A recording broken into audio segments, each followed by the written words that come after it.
नमस्कार आप सभी को। आज की इस वीडियो में मैं कार्तिक मास की एक पौराणिक कहानी लेकर आई हूँ। यह कहानी एक ब्राह्मण ब्राह्मणी की कार्तिक स्नान का क्या महत्व है। एक नगर में एक ब्राह्मण दंपति रहते थे।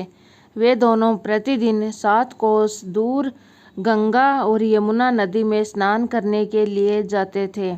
इतनी दूर आने जाने से ब्राह्मण दंपति थक जाते थे। एक दिन ब्राह्मणी ने अपने पति से कहा कि हमारा भी कोई पुत्र होता तो कितना अच्छा रहता।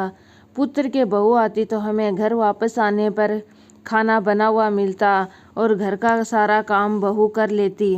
अपनी पत्नी की यह बात सुनकर ब्राह्मण ने कहा कि बात तो सही है, चल मैं तेरे लिए बहू ला देता हूँ। ब्राह्मण ने कहा कि एक पोटली में आटा डालकर कुछ मोहरें उसमें रख दो। ब्राह्मण के कहे अनुसार उसने पोटली बांधकर दे दी। पोटली लेकर ब्राह्मण चला गया।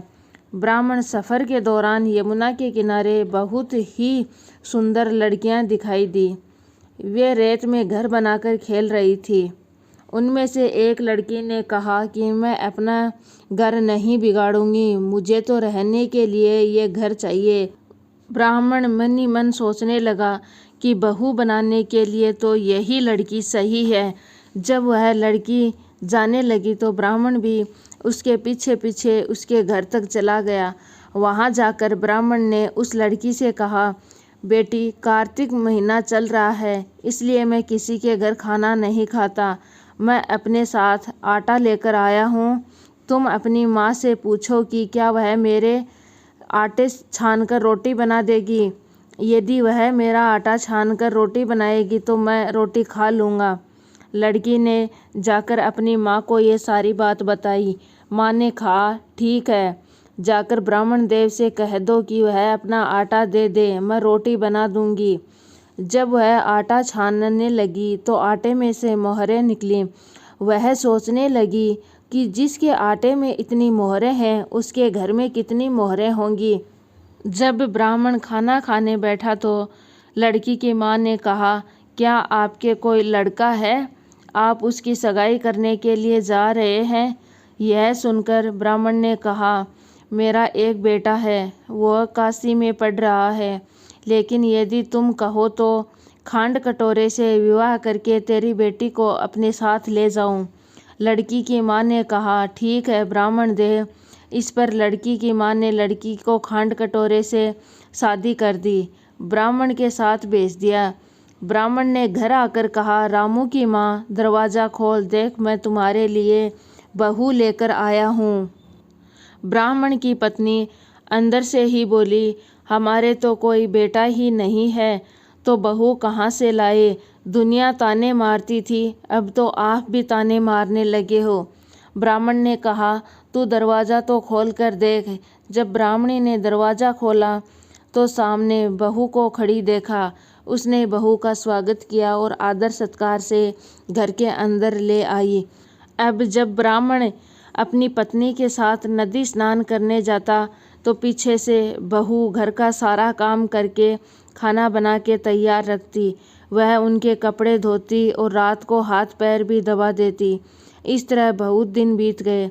ब्राह्मणी ने अपनी बहू से कहा कि कभी चूल्हे की आग मत बुझने देना और मटके का पानी मत ख़त्म होने देना। परंतु एक दिन चूल्हे की आग बुझ गई।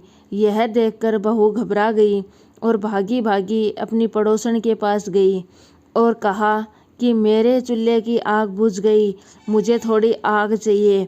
मेरे सास ससुर सुबह 5 बजे से गए हुए हैं, वे थके हुए घर आएंगे, इसलिए मुझे उनके लिए खाना बनाना है।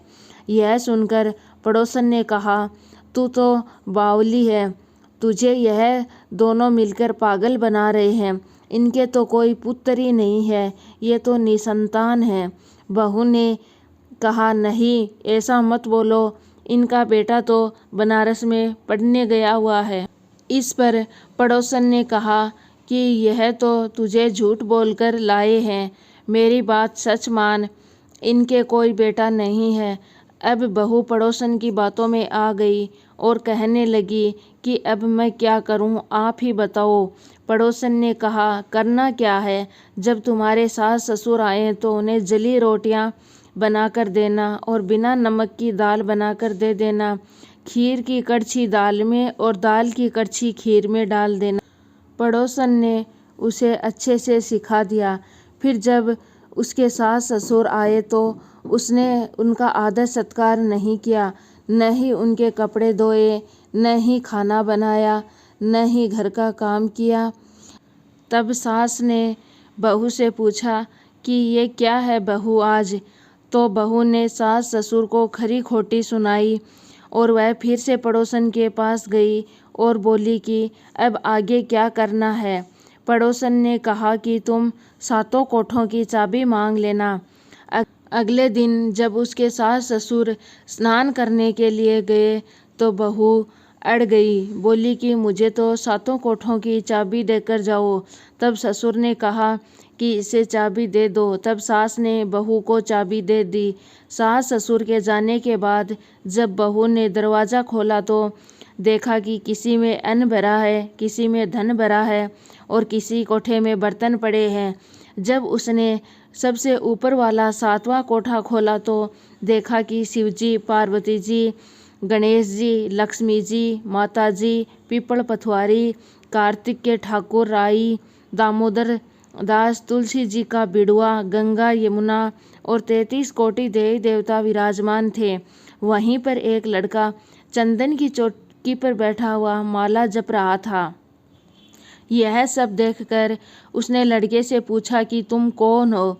तब लड़का बोला कि मैं तेरा पति हूँ, अभी दरवाज़ा बंद कर दे, जब मेरे माता पिता आएंगे तब दरवाज़ा खोलना। यह सब देखकर बहू बहुत खुश हुई और 16 श्रृंगार कर सुंदर वस्त्र धारण करके वह सास ससुर का इंतजार करने लगी।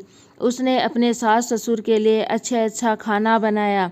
जब उसके सास ससुर घर पर आए तो उसने कहा, उनका अच्छे से आदर सत्कार किया और उनको खाना खिलाया।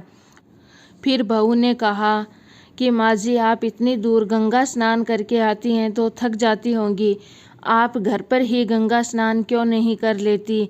यह सुनकर सास कहने लगी कि बेटी, गंगा यमुना घर में तो नहीं बहती।